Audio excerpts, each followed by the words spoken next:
नमस्कार दोस्तों, पिछले एपिसोड्स में हमने जिक्र किया था स्वामी विवेकानंद जी के पूर्वज, उनके संस्कार और जन्म के बारे में। उसके बाद एपिसोड 10 में हमने उनके बचपन की कुछ घटनाओं का जिक्र किया था कि कैसे वो संस्कार बचपन में बने और उसको प्रकट हुए। आज हम उनकी लड़कपन में और अडोलसेंट एज, यूथ में एंट्री के वक्त कैसा उनकी शख्सियत थी, कैसी घटनाएं उनके जीवन में घटी उस वक्त में, उनका कुछ जिक्र करेंगे। बड़ी रोचक घटनाएं हैं, बड़ी प्रेरक भी हैं।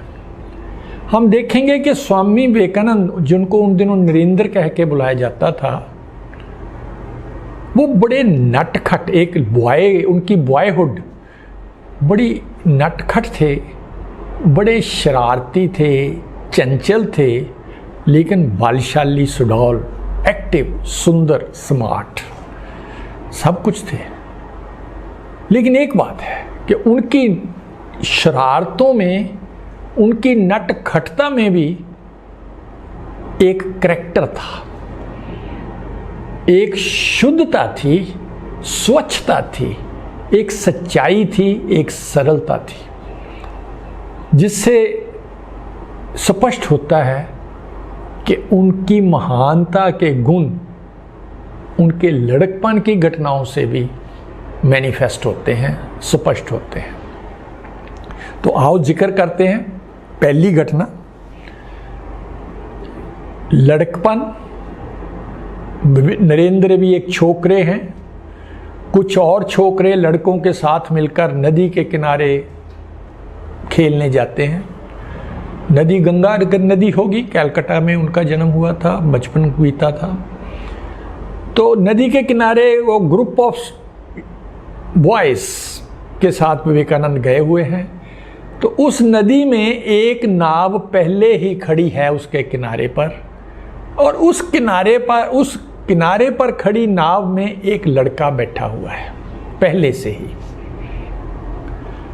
तो ये लड़के जो नदी के किनारे धूम मचा रहे हैं, खेल रहे हैं, वो उसको भी कहते हैं तू भी हमारे साथ खेल भाई। वो कहता मैंने नहीं खेलना। वो कहते हमको ये तुम्हारी नाव चाहिए जिस पे आप बैठे हुए हो। वो कहता मैंने नहीं देनी। तो लड़कों के मन में आया कि चलो इस नाव को उल्टा करते हैं। दोस्तों, हमको पता है कि नाव चलते चलते कभी बहाव में तो कई बार पलट जाती है, उलट जाती है, ऐसी खबरें मिलती रहती हैं। लेकिन अगर खड़ी नाव किनारे पर है, उसको कोई कहे कि मैंने उल्टा कर देना है, ये बहुत मुश्किल काम है। लेकिन लड़कों के लिए कोई मुश्किल नहीं। तो 5-7 लड़कों ने फैसला किया और नाव को पकड़कर उल्टाने की कोशिश करने लगे और उल्टा दी नाव। और जब नाव उल्ट गई तो वो जो लड़का उसमें बैठा था उसके चोट लग गई। चोट भी थोड़ी गंभीर लग गई और वो बेहोश हो गया। जो ही वो बेहोश हुआ तो ये लड़के जो स्वामी नरेंद्र के साथ खेल रहे थे, उनके साथ निभा रहे थे, वो घबरा गए, डर गए। क्योंकि वो जो लड़का कलकत्ता के एक अमीर क्रिश्चियन का बेटा था, अंग्रेज़ का राज था। तो उनको पुलिस से डर के लड़का कहीं ख़त्म हो गया, बेहोश हो गया था वो। सब लड़के भाग गए, लेकिन नरेंद्र नहीं भागे, वो वहीं खड़े रहे और उनके पेरेंट्स को सूचित किया। जब उस लड़के के पेरेंट्स आ गए और देखा वो लड़का जो बेहोश हुआ था ठीक हो गया, तो उन पेरेंट्स ने कहा, नरेंद्र से पूछा कि बाकी लड़के तो भाग गए, तू क्यों नहीं भागा? तो नरेंद्र ने कहा, क्या तुझको डर नहीं था पुलिस का? क्या तुझको डर नहीं था हमारा? नरेंद्र कहते मुझे था, मुझे पता था कि पुलिस इसमें एक्शन करेगी और मुझको बड़ी प्रॉब्लम हो सकती है, लेकिन अगर मैं यहाँ से चला जाता तो इस लड़के की जान को खतरा था। तो मेरा कर्तव्य था, मेरा नैतिक फ़र्ज़ था कि अब क्योंकि हमारी शरारत की वजह से इसको चोट लगी थी, हम इसको छोड़ के ना जाएं। तो मुझको जो प्रॉब्लम आ जाती मैं फेस कर लेता, लेकिन इसकी तो जान का सवाल था। तो ऐसा था चरित्र नरेंद्र का। देखिए, हम लोग बहुत से हमारे लोग सड़क पर जाते हैं तो कई बार कोई दुर्घटनाग्रस्त कार या बस देखते हैं, वो पीड़ित लोगों को हम देखकर कई बार आगे बढ़ जाते हैं, क्योंकि मन में डर होता है कि अगर हम रुक गए, इसकी हॉस्पिटल में शिफ्ट करने की कोशिश की या पुलिस को इन्फॉर्म करने की कोशिश की तो हमको ही पुलिस बीच में इन्वॉल्व कर लेगी और हमारी गवाहियाँ वगैरह बनेंगी और हमको ही कष्ट पहुँचेगा। उस डर से हम वो मैदान छोड़कर आगे बढ़ जाते हैं। विवेकानंद ने, नरेंद्र ने जो बात की है उससे सिद्ध होते, ये हमें एक शिक्षा मिलती है कि इंसानियत पहले है, मानवता पहले है। अगर कोई व्यक्ति प्रॉब्लम में है तो अपनी प्रॉब्लम फेस करने की तैयारी करके भी उसकी हेल्प करनी चाहिए। दूसरी घटना जो है वो और भी इंटरेस्टिंग है, रोचक है। उसमें ये दिखाई देगा कि कैसे एक दोस्तों के दोस्त थे नरेंद्र, कैसे गरीब की हेल्प करते थे, कैसे वो युक्तिपूर्ण भी थे, शरारती भी थे, युक्तिपूर्ण भी थे, और अपने इस ध्येय को प्राप्त करके ही सांस लेते थे। बीए की एग्ज़ाम में उनका एक साथी था हरिनाथ, पढ़ाई में अच्छा था लेकिन बहुत गरीब था। कॉलेज वालों ने अनाउंस कर दिया कि इतनी तारीख तक सब लड़के अपनी फीस जमा करा दें। लास्ट तारीख आ गई लेकिन हरिनाथ के पास साधन नहीं थे, वो पैसे जमा नहीं करा सका, जिसके कारण वो जो उस दफ्तर में जहाँ फीस जमा करानी थी कॉलेज के, उसमें जो ऑल इन ऑल था वो उसका नाम था राजकुमार बाबू। नरेंद्र सोचते हैं कि अगर राजकुमार बाबू चाहे तो इस लड़के की फीस माफ़ हो सकती है या इसको परीक्षा में बैठने का मौका दे सकता है और फीस बाद में ले सकता है। इसके हाथ में है, ये ऑल इन ऑल है। तो नरेंद्र ने अपने दोस्त के बिहाफ पर राजकुमार बाबू से जाकर निवेदन किया कि वो बहुत गरीब है, आप कृपा करके उसको एग्ज़ाम में बैठने की इजाज़त दे दीजिए। लेकिन राजकुमार बाबू कहाँ मानने वाले थे। वो कहते तू चुप करके बैठ, तेरे इस उपदेश में आकर मैं उसके बिना फीस के एग्ज़ाम में बैठने की इजाज़त नहीं दे सकता। अब नरेंद्र तो चिंता में पड़ गए, क्योंकि उनका अपना बहुत प्यारा दोस्त, उसके पास धन नहीं है, फीस नहीं है, और वो पेपर मिस करेगा, एग्ज़ाम मिस करेगा। उपाय सोचने लगे, उपाय सूझ गया उनको। राजकुमार जो बाबू थे वो नशा करते थे और चरस लेते थे। नरेंद्र ने सोचा कि इसकी इस वीकनेस को, इसको दर्पण दिखाना है मैंने। तो जहां से राजकुमार बाबू चरस या नशा खरीदने जाते थे, नरेंद्र उस शाम को अपने मुंह को चादर में लपेटकर, यानी थोड़ा छुपकर, वहां जाकर दुकान के पास खड़े हो गए।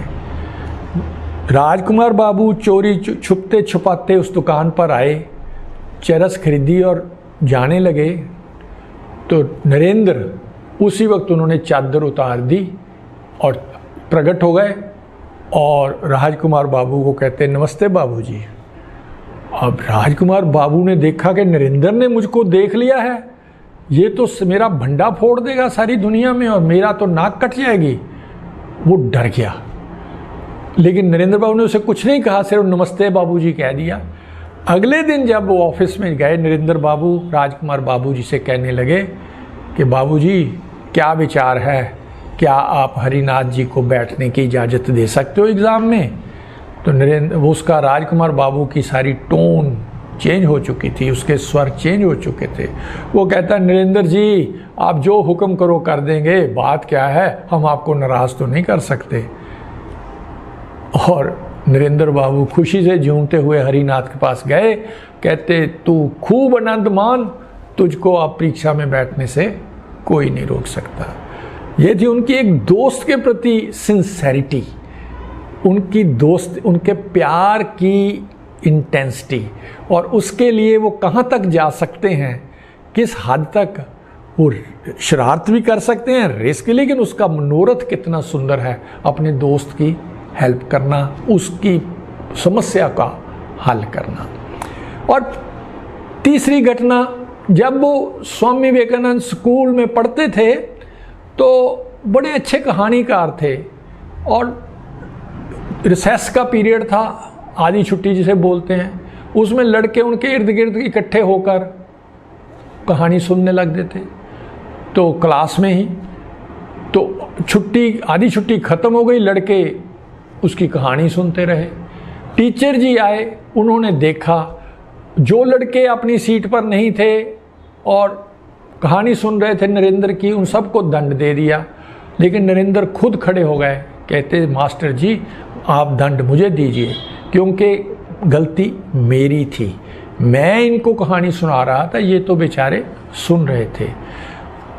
कितना बड़ा आदर्श, बात छोटी सी है लेकिन कितनी सच्चाई से प्रेम, कितना चरित्र का एक मैनिफेस्टेशन है कि मॉरल करेज, अपनी गलती को मानना, खुद दंड लेने के लिए तैयार हो जाना, अपने दोस्त के लिए अपने आप को खतरे में डालना, और अगर एक लड़के के चोट लग गई है तो बिना पुलिस से डरे, बिना किसी से डरे, खुद अपनी गलती मान के उसके माँ बाप को बताना और उसको मृत्यु से बचाना।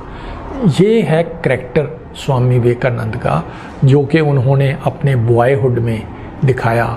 नटखट, शरारती, लेकिन उनकी शरारतों में एक सिंसेरिटी, एक शुद्धता, एक मॉरल करेज, एक नैतिक करेज स्पष्ट दिखाई देता है।